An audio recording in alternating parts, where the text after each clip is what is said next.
And welcome back. You are just right in time for your favorite segment. This is Eye on Politics. It is a Monday, the 24th of May. My name is Oloo. As always, I'm joined by two gentlemen. That is Advice Mundalo and one gentleman, Orogo himself. First of all, before tuende kwa advice, Orogo, where have you been? I've been in and about. You know, there's so much happening in this country. So, could travel up na pale. Yeah. You know, I went to Senge and Bondo and Siaya, just trying to see what's going on, you know, in the country. Yes. You know, traveling, promoting Kenya in between. Yeah. You left us here in the city with advice. So, sisi tukai pande gani advice? Orogo is trying to tell us that we are the ones who are not promoting tourism. We don't. We are not promoting tourism within the country. At least he has made it clear. Actually, I thought for most of that time, and I still think he must have been between Juja and Bonchari. Because I know he had vested interests in Juja and Bonchari. Maybe he should tell us what really transpired. What happened? Orogo, interest? Not really. I think I'm also treated to the fanfare of elections like everyone else have been. You know, but the bottom line is that, you know, sometimes it's good to, you know, release yourself from the bustle and hustle within the city, get some fresh air. Advice has been traveling a lot as well. I know. So I think next time we would ask you to also accompany us along. Yeah. And talk of Bonchari and Juja. A lot happened over last week, and there were some were rocked by chaos, accusations and counter-accusations. Let's start by that. What happened? You know, ODM was trying to accuse CS Matiang'i of, you know, certain allegations that, you know, some people just say were just politics. And in Juja, chaos rocked that particular by-election to an extent that IEB chair himself had to step in. Let me start with you, Advice. What did you learn from the two by-elections, starting with Juja? I think what we learned from both by-elections in Juja and Bonchari is more or less the same.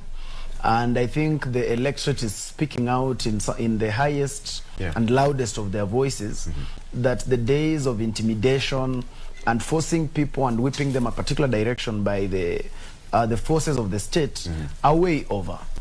We see this started actually during the by-election in Sambweni. Yes. And we're able to see that the electorate was not really coming to terms with the politics of force. The politics of coercion is starting to take the day. So the intimidation that was actually being done, remember, by ODM in Sambweni was not able to work. Yes. We came and UDA was struggling with intimidation and force. Sometime in Matungu by election and Kabuchai, it was not able to work. And I think ODM and UDA, having participated in these by-elections for some time, they have started to understand the language of the current voter, which is not intimidation, and they don't want force. And so you are able to see that in Juja and Bonchari, ODM and UDA were a bit soft. We were not able to see their traditional noise making as has always characterized their campaigns. But I think the person who was able to make the highest amount of noise was Jubilee. I think because they have been away from by-elections for some time. And so there was a lot of backlash in you know, as far as that was concerned. They got a lot of backlash because of that. And I think maybe they also, being the ruling party, it's time the president gets to be rightfully advised. That putting the executive wing of the government ahead of the politics is not going to work, because people are not going to be whipped a direction by maybe CS Matiang'i. People are not going to be whipped a direction by Governor Nyoro. When it comes to the political arithmetics, it is all about coercion. It is until you coerce people to the best of their knowledge is when you will get the vote. But the politics of putting the executive ahead and putting the police in charge is not going to work. And I think the good thing is that it's early enough. I think Jubilee must have learnt their lesson. And so I think going forward, they'll be able to put politicians where politicians are supposed to be, and the executive and the arms of the police where they are supposed to be. But exchanging them and putting the police ahead of the politicians will not work any favor for Jubilee per se. And just to hear from Orogo as well, some would say that the president did not perform pretty well in that by-election, and it sends a very kind of not so good signal to the president, and the fact that it is his backyard, Juja. What do you read out of that? Does it have toward the president? Yeah, I think like my colleague Advaz has mentioned, the optics of by-elections, even as much as some of us would want to dispute the fact that, you know, it's appointed towards, you know, an election, but the optics of a general election, you know, has some gravitas. One, it judges on someone's political weight. Yes. It tells a lot about the grandstanding of a political leader. And especially when such a political leader is the leader also of a ruling coalition or a governing coalition. So why is Jubilee or all political parties there? Is the fact that, you know, the results of by-election, by large, it's also a vote of confidence on the governing party or a specific party that fails a candidate. So you see what happens in Bonchari and in you know Juja. In Juja and even in Ruri Ward. Yes. You know, has got something basically to tell about the standing of Jubilee Party. To be very specific, as we single out the Jubilee Party, because you know why? Here is a governing party that has got a very strong party organs, and it's not, with all that machinery, is not able to deliver even a word. So that tells you a lot about the structure, the functioning, and the leadership of that party. Secondly, here is a party that, you know, this by-election had also got a test in terms of your standing of the two partners in the Building Bridges initiative. And you see, this is why ODM fought tooth and nail, you know, to deliver the Bonchari results. Because remember, ODM had lost Msambweni. And there was a dented capacity of ODM in terms of being a partner in the BBI. So Bonchari to ODM was, you know, the outcome was going to determine their own bargaining capacity when it comes to Building Bridges initiative, and ultimately a coalition that would converse about their standing in 2022. This is a dented image on Jubilee because here is a party that has got two factions that are pulling different directions. Has got Kielewek on one end that is showing interest, you know, in farm march supporting, you know, the president, and one faction, you know, Tanga that has got strong function in the deputy president, who is a deputy party leader. So I think by and large it has an implications in terms of you know, the capacity of the Jubilee party organ delivering in any election. And you know, I have seen them, you know, taking stock. And they are saying, you know, as we proceed to Kiambaa, this thing will not happen again. And you see, that was also putting that them was into, like a wake-up call. That was a wake-up call to Jubilee. But by and large, it has also something to do with what is the bargaining capacity in terms of the coming elections and their partnership, pre-election or post-election agreement towards, you know, 2022. But again, let me say this, that we are militarizing our elections. And you see, this has got an adverse effect on the image of the government of the day. Because as much somebody is trying to distinguish between you know, the government that is the state and the Jubilee party that is a governing coalition. While as much as there is a thin line in trying to distinguish between these two, President Kenyatta is the leader of the Jubilee party, but he's also the leader of the government of the day. So I think while you are opening and allowing the state machinery to take control of an election, then that becomes detrimental. Because look, the people who voted, you know, the voting that took place in Juja is exactly a revolt vote in terms of electorates trying to say that we are affirming our stand when it comes to Article 1 of the Constitution. But let me just ask advice on this one. Jubilee Secretary General said that you know, that does not represent the whole scenario when people go for an election. It was just by election. And when you look at the voter turnout, it has nothing to do with the general election. Some people went to school, to job, to work, and all that. And they were very much comfortable with the outcome. But still, this had to send a very kind of a negative signal to the party, a ruling party for that matter.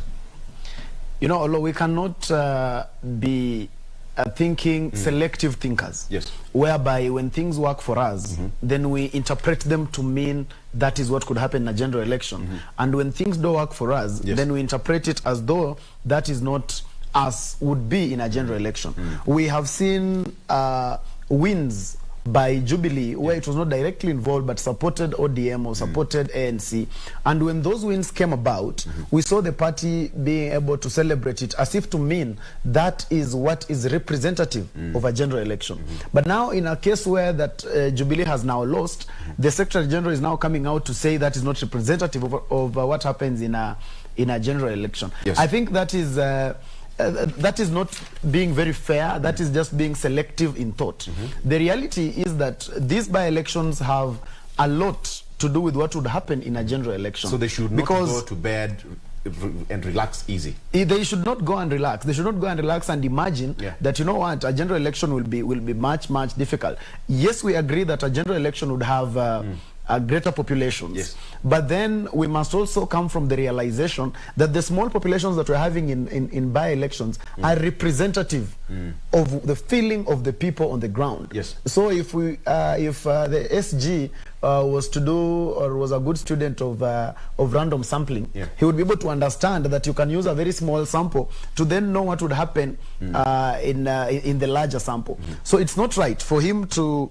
It is just safe reasoning and safe thinking when you say this will not happen in the general election. But it would only not happen that way if they go down and start planning effectively for the general election. Otherwise, as it stands now, Jubilee has to really start getting worried and getting the house in order in as far as Mount Kenya is concerned. You can see what is happening in the upcoming by-elections in Kiambaa. And we are seeing most of the headlines are about which candidate between UDA and is it PEP and PEP, and not even Jubilee. We're able to see a Jubilee candidate decamp to UDA. These are telltale signs that Jubilee should start reorganizing themselves. One thing I am persuaded to believe is that the president still has a firm grip of the Mount Kenya region, but then it is about him to now put it in order and arrange it systematically. Otherwise, in as much as there is perception that the grip is not as strong, if he continues letting it be the way it is and continues to let the infiltration of UDA and the infiltration of PEP, then by the time we get to 2022, it will be so polarized that now getting it back and moving these things back to him will give him quite a headache. This brings to the next question, and Orogo, you can also chip in. Many would say that Jubilee is not, the ruling party probably is not going to field a presidential candidate in 2022. But as it stands, it is the party with the majority, both Senate and the National Assembly. So could it be a situation of Jubilee just taking it easy? You know, our leader is not going to contest, and therefore we have nothing much to worry about.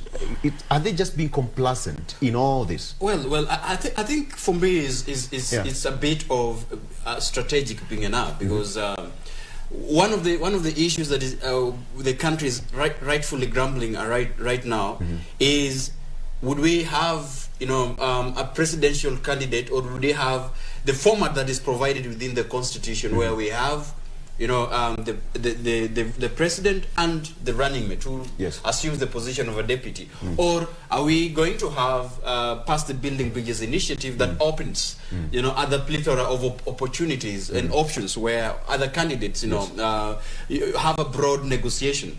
So I think that statement must be looked into so keenly, because when they say that we will not fill a presidential candidate, then it means that they can negotiate for other positions that is available should the BBI see the light of the day.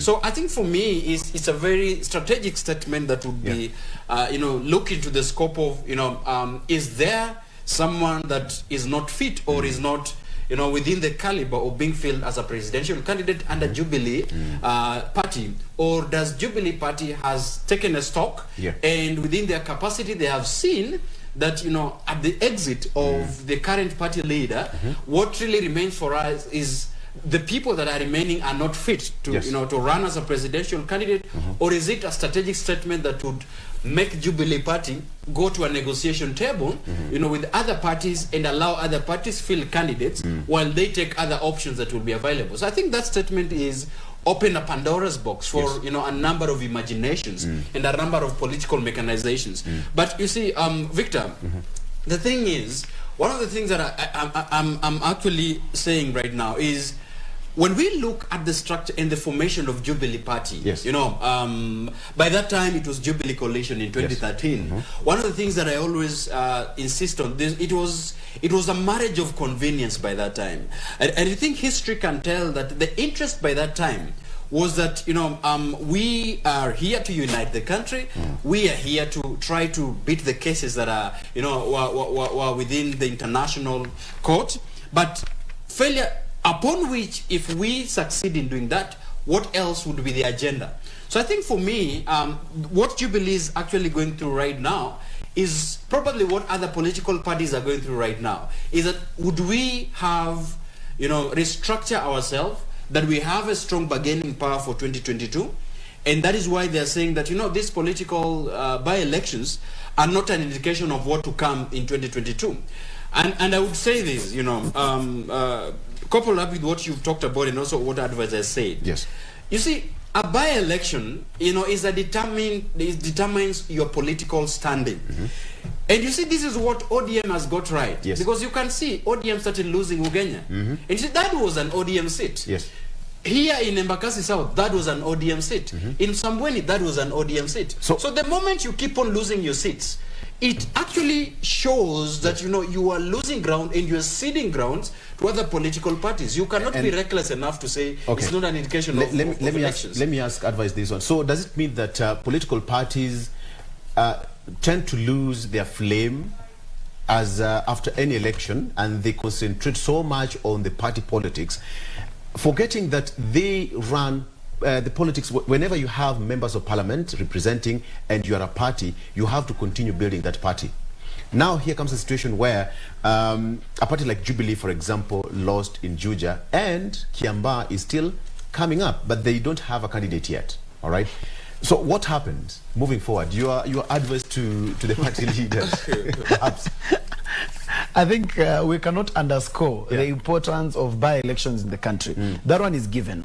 And how you are able to perform in by-elections really determines how strong you are going to be in a general election.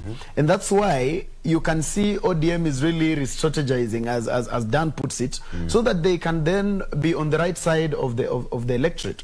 Because there is no miracle that is going to happen 1 year down the line that will get to the general election and then suddenly you'll be very popular and you'll be very strong. There is no miracle that is going to happen. As in fact, during these by-elections, every reasonable party takes that chance to woo more members into the party, to advance the agenda of the party, to take its party to regions where it was least popular. That's why you'll be able to see even parties like UDA try to front a candidate even in Matungu and Kabuchai, because that is how you are able to use a by-election for the best interest of the political party. And therefore, I've always said it on this show, that from the beginning it was wrong for Jubilee not to field candidates in by-elections in the pretext that because of the handshake, then they were supposed to support a certain political parties. The handshake did not come to kill democracy. And the democracy that we enjoy today, remember, the repeal of Section 2A did not happen overnight. It took people, the likes of the James Orengos, to go and really fight it out for us to have Section 2A repealed, that then we can have multi-party. Now, after we have multi-party, we cannot then start start taking advantage of it and starting to say that a political party will not field a candidate because it has a handshake with another party. I think, to me, that is a killer to our democracy. And Jubilee got it wrong from the beginning on that front, because the only time ODM failed to field candidates in the pretext of the handshake was in regions where Jubilee was most popular, and ODM did not even stand a chance. Yes. But now Jubilee took this, and they have not been able to take good advantage of it. And that's why you can see, as ODM and UDA have kept learning from these by-elections, Jubilee has not been part of the by-elections. And so they have very few lessons that they have learned. Yeah. And that's why they are going into it. And in the beginning, in Juja, we see the crash that they get. We're able to even see, Jubilee even almost lost the seat in Kahawa Wendani. Yeah.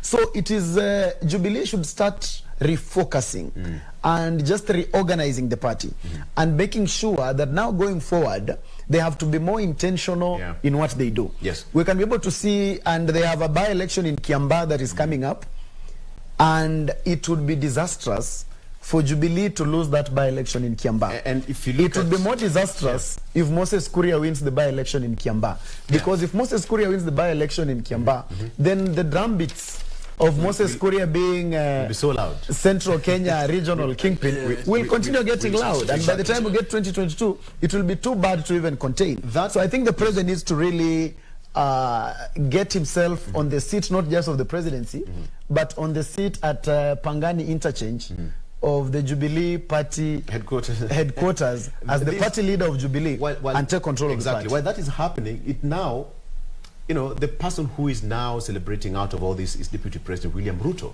Okay, Jubilee was defeated in the by-election, and of course they say the UDA allied parties, that is PEP, has won. So we can say that Deputy President is now taking the credit, but now there's some simmering kind of conflict within the party, the UDA, the struggle, the Madhiras of this world, and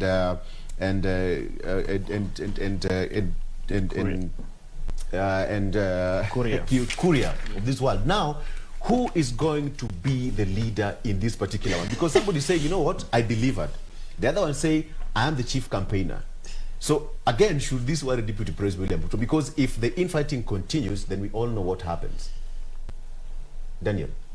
Well, I think not really. It's just probably an adjustment. It's a storm in a cup of tea. So I think it definitely doesn't spiral will have to take credit.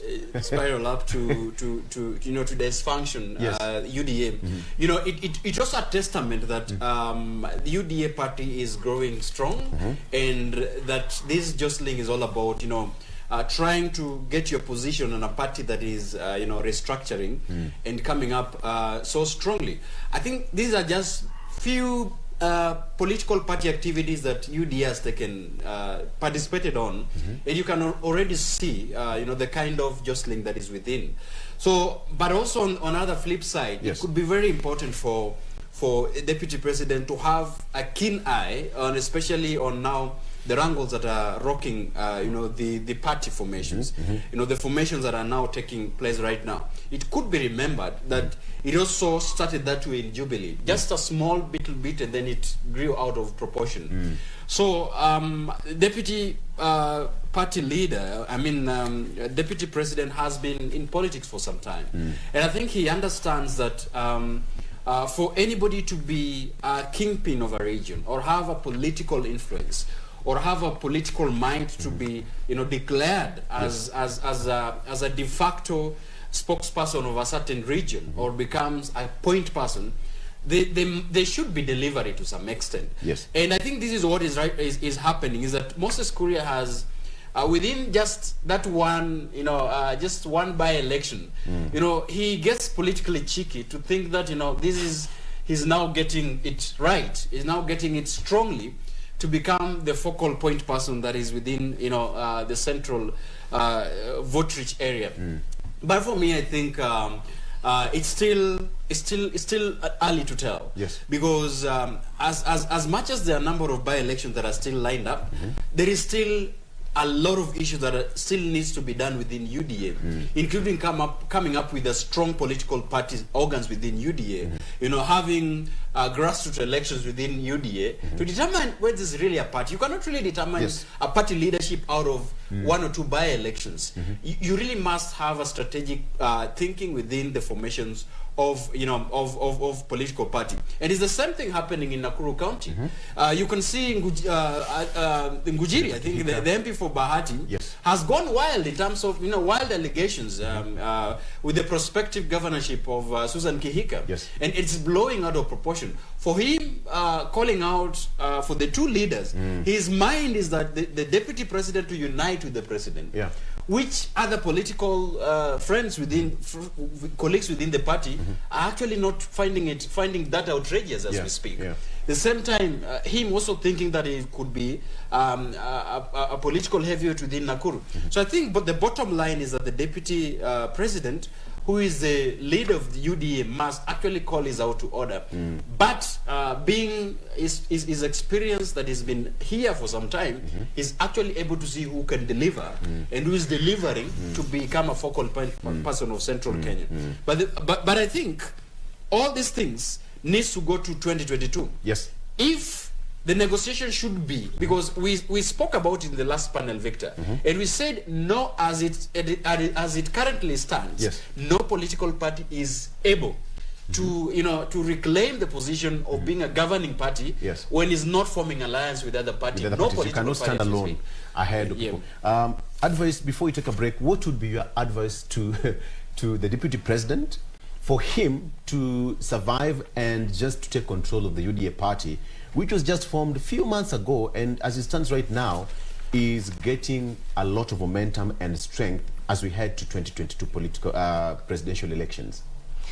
The simmering tension in UDA cannot be wished away, and it is not a small thing.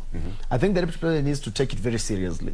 As it stands now, every politician is planning their 2022 politics. Moses Kuria is now coming onto the table as a party leader. And that is what he's really trying to craft himself into. So that by the time we are having any agreement between the deputy president Mount Kenya region, then he would really obviously outshine the Rigathis of this world, because he'll be coming to the table as a party leader. So I think Moses Kuria is just playing his political strategy right. But then the deputy president should know that over half of the people in UDA today will decamp when the general election comes. The reason is most of the people in UDA are equals. When people are equals, it is difficult for them to trust one of them to be ahead of them. And that's why you can be able to see in every region, everyone in UDA thinks they should be the point people. And if they're not the point people, then they have no business being around UDA. So that is the biggest problem that is in UDA. It is a party where everybody feels like they are equal to each other. Everybody feels like they have the weight that it deserves. Everybody from every region feels like they should be the kingpin. The only position that they have left outright for one person is the position of the party leader of UDA. But every other position, everyone feels that they merit for that position.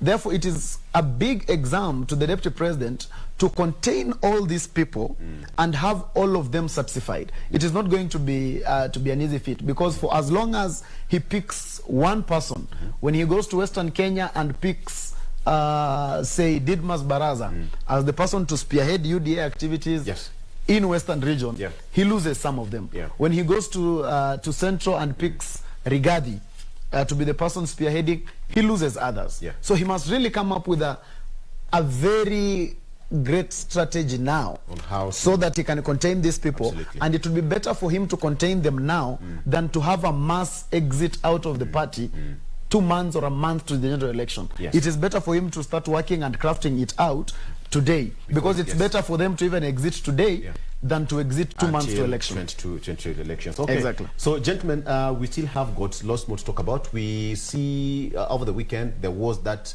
coronation of Speaker Muturi, which has raised a lot of concern on who is going to be the Speaker, whether it is legitimate or not.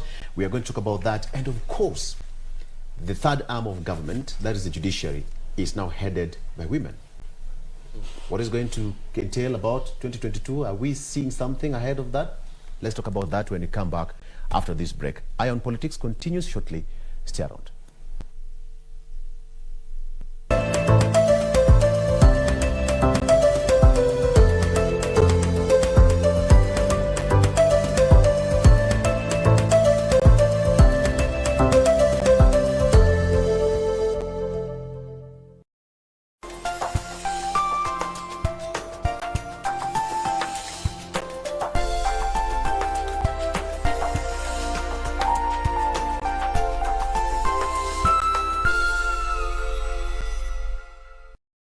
Je, umeomoka? Kama hujaomoka kwenye QuickBin ndio mambo yote. Hapa tuko na fridge, kodi yake ni CM.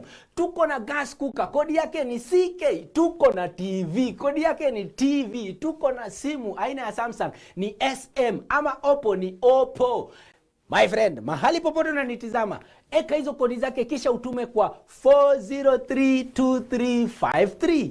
4032353, alafu utakuwa unaomoka na hizi bidhaa. Kumbuka, kwenye QuickBin ni bidhaa bora zaidi kwa bei ya chini kwa chini. Every Monday evening we take you back where the action happens.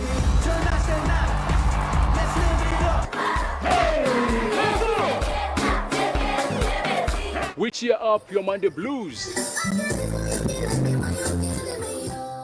Our cameras rove all week to cover the latest in the enormous showbiz scene. We show you what you missed even if you were present. Grapevine gives 100% support to the local entertainment content. From celebrity buzz, Music, fashion,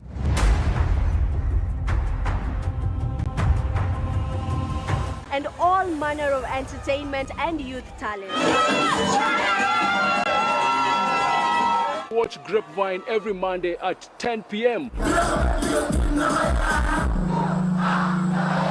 Remember what they say, if you did not see it on Grapevine, then it most probably it never happened. Kupata skiza tune hii, sala ya imani na matumaini, dial *811 *815 #. Sala ya imani. Mungu wangu na sadiki maneno yote linalosadiki na linalofundisha kanisa Katoliki la Roma, kwani ndiwe uliofundisha hayo, wala haudanganyiki wala haudanganyi. Amina. Sala ya matumaini. Ili kupata skiza tune hiyo ya sala ya imani na matumaini, dial *811 *815 *811 *815 #.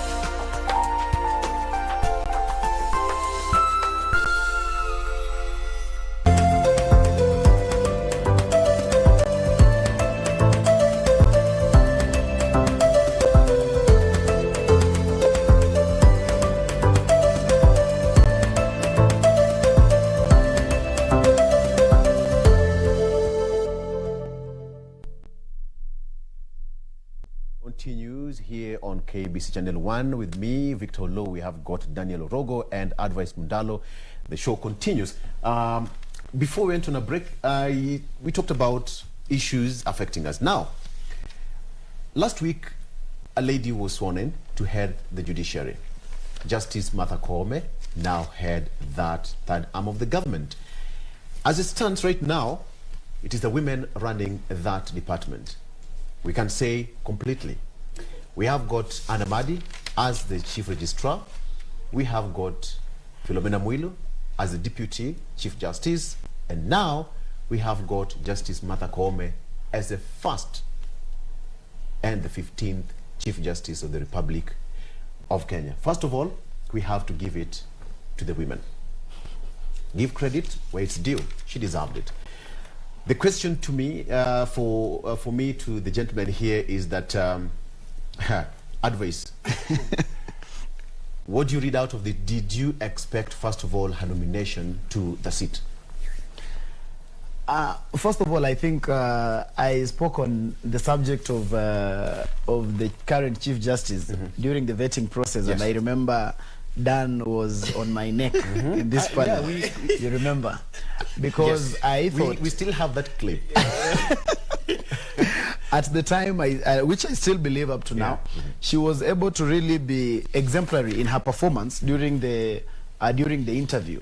And so it begs the question, it makes us really believe that it was not just about her being a woman, but about her qualifying for the office of the Chief Justice. I think that is what makes the biggest of sense in this, that she was not just given the position of Chief Justice because maybe the chairperson of the interviewing panel was Professor Olive Mugenda, who was a woman, and then we had Philomena Mwilu, who was also a woman. I think she really deserved it because those of us who were able to follow the interviews keenly were able to place her among the most qualified, among the people who really stood a chance. Yeah. So by fact that she was among those people who stood a chance, therefore to me it was mostly about qualification.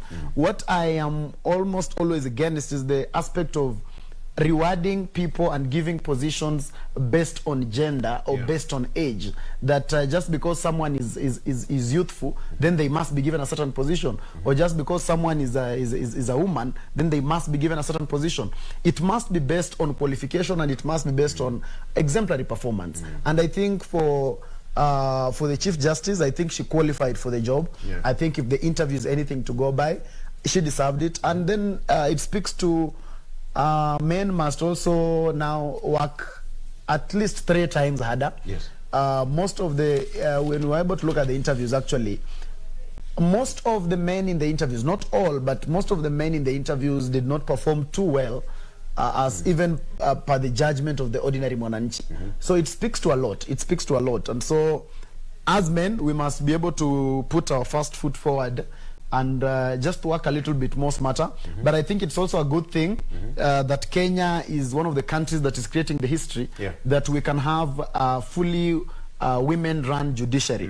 And so because this is the first time that we're having that, let us be able to see how it turns out. I hope that it will be much better than it has always been, because we now have the Chief Justice, we have the Deputy Chief Justice, we have some of the judges. So let us then be able to see how it pans out. Let us see how fair our women-led judiciary will be. Let us see how organized it will be. And I think their first task is already at their doorstep. We have the BBI.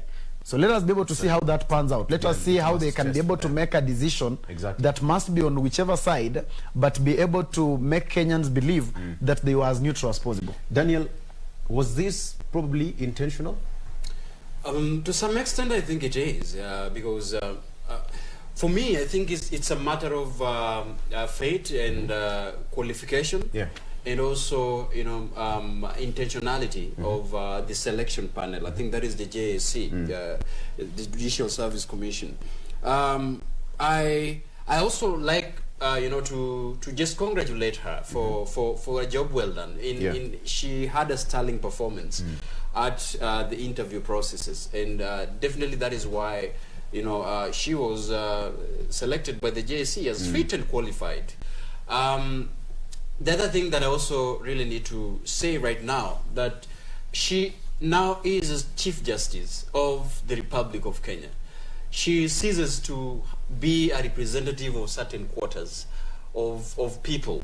She is now fully responsible for the running of the third arm of the government of Kenya. And I think that Lady Justice Martha Koome merits the position that, you know, she sits in right now.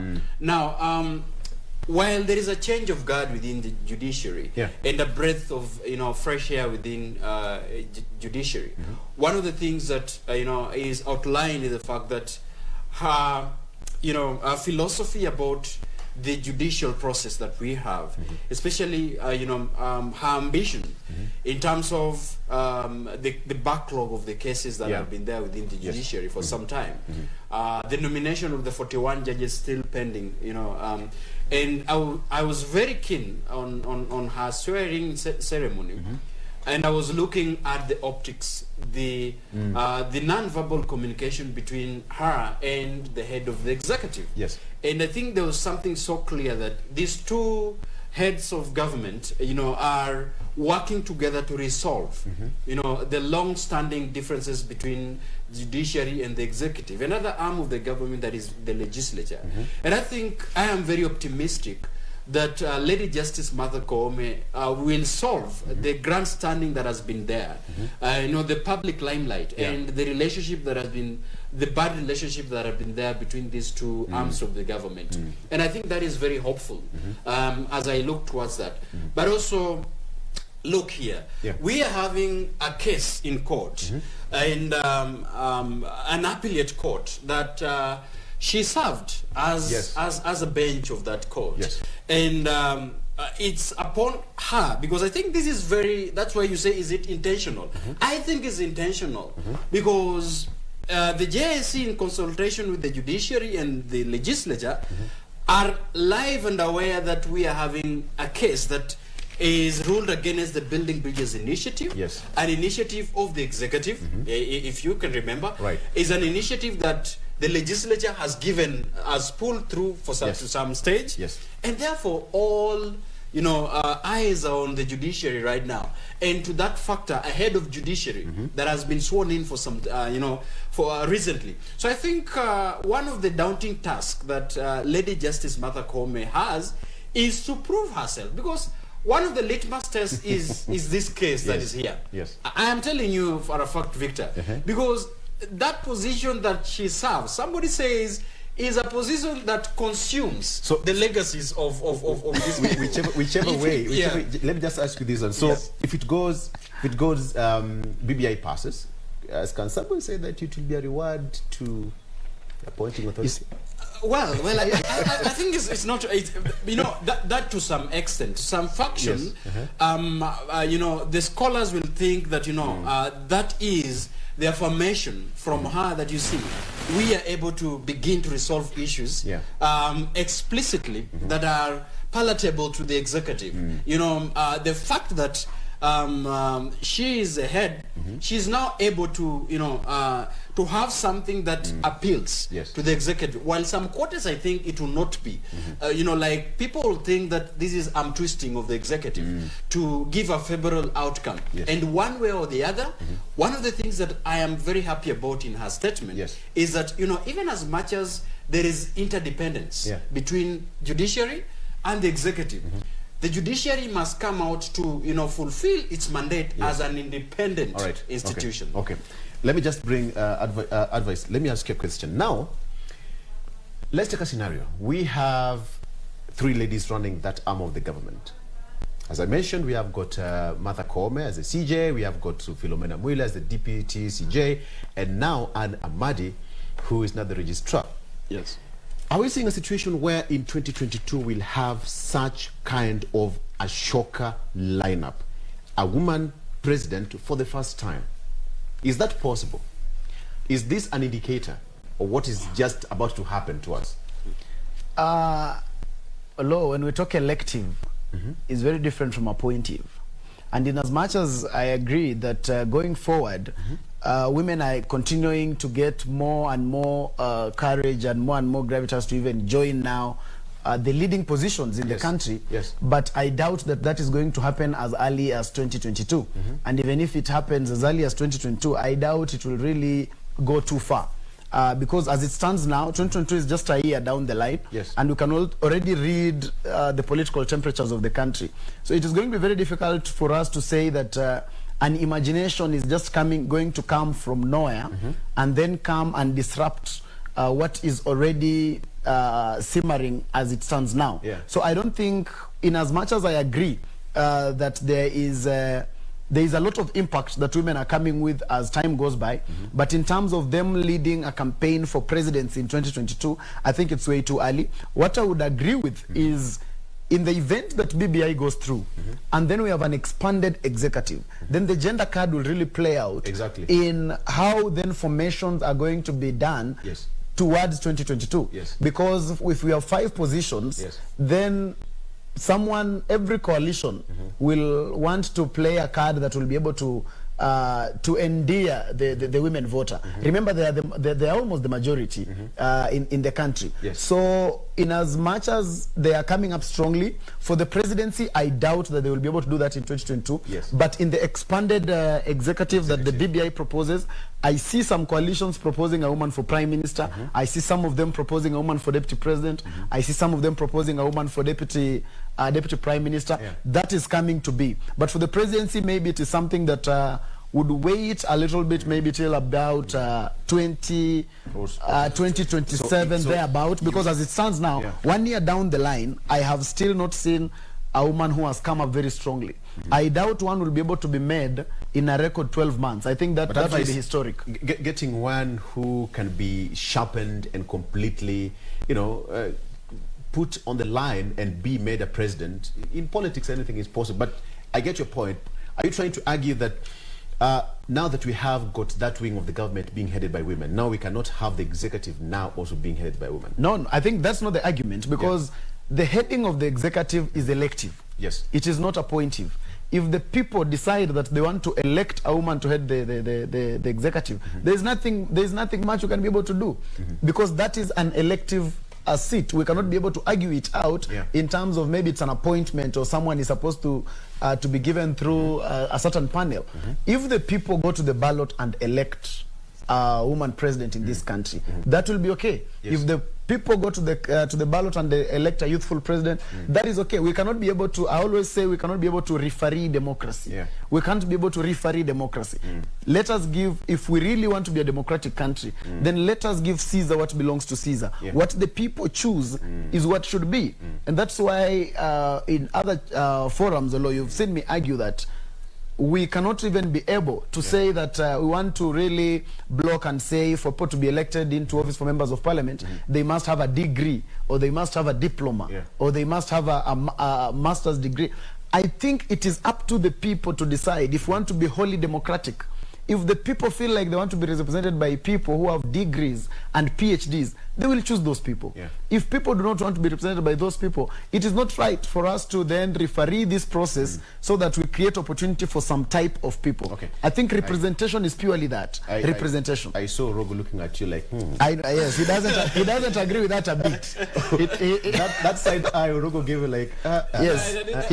I think not really, but of course I take a departure in terms of you know, within the executive, the only places that becomes appointive, it's as constituted right now, is probably the position of cabinet secretary. And I think to that extent, I agree with advice, because our political, nature right now, our political history as a Kenyan, voters are based on a number of factors, and people vote on different issues. And I agree definitely with advice that for us to come to realization about having female personalities representing us as an elected position at a very higher position would really take time to materialize. But I think what we are seeing, especially as a judiciary, is just a pace setter that we are gravitating towards having women occupying positions of influence, on merit based, not really on favor, but on merit and on qualifications as per se. One of the issues that I keep on hammering each and every point that I have is that our voting system must really begin to be issue based, because this is where we are staring at a disaster. The moment we are seeing our voting or our political system are ethnic based, are swayed aside by clanism, are swayed aside by different factors, then it becomes difficult for us to have people on merit.